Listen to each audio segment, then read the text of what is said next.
जी रोटी खाकर भी हम सबको है पढ़ना, तब विकास करेगा देश ये अपना।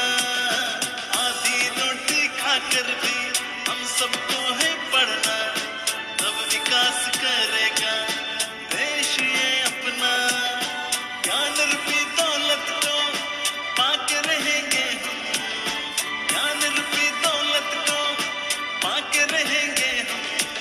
स्कूल चले हम, स्कूल चले हम, आओ मिलकर स्कूल चले हम, स्कूल चले हम, स्कूल चले हम, आओ मिलकर स्कूल चले हम।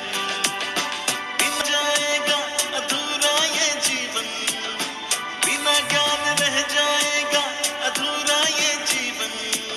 स्कूल चले हम, स्कूल चले हम, आओ मिलकर स्कूल चले हम।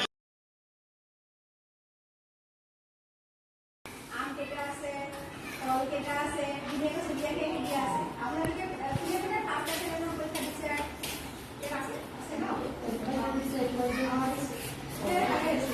এতিয়া আমি ফ'ৰ্থ টাইমৰ পৰীক্ষা পাতিম। এইখিনি বস্তু, এই বস্তুখিনি আটাইতকৈ সহজ বস্তু, আপোনালোকে শিকিব পাৰিব। আৰু তাৰ লগতে আপোনালোকৰ যিখিনি বেংকৰ বস্তু শিকিব লগা আছে, ধৰক বেংকৰ কাগজ কেনেকৈ লিখিব লাগে, ইয়াত দিয়া আছে। কিন্তু ইয়াতে এইটো ভালকে আপোনালোকে ধৰিব নোৱাৰিব।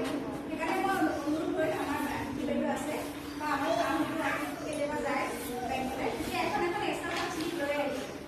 বা আপোনালোকৰ ঘৰৰ পৰিয়াল কোনোবা যাব নহয়, বেংকলৈ যায়, পৰীক্ষালৈ যায়, তেতিয়া এখন শ্লিপ লৈ আহিব এক্সট্ৰাকৈ, আৰু সেইখন কেনেকৈ লিখে চাব, বেংকত গ'লে চাইনটো কেনেকৈ কৰিব লাগে, কোন জেগাত কৰিব লাগে, সেই নিৰ্দিষ্ট বস্তুখিনি শিকি ল'ব। আৰু আপোনালোকৰ দৈনন্দিন যিখিনি লাগে সেই জোখ-মাখকেইটা, যদি দোকানৰ শিকিব লগা হৈছে হিচাপ নিকাচকেইটা, প্ৰথমতে সেইকেইটা ওপৰত গুৰুত্ব দিব। তাৰপিছত লাহে লাহে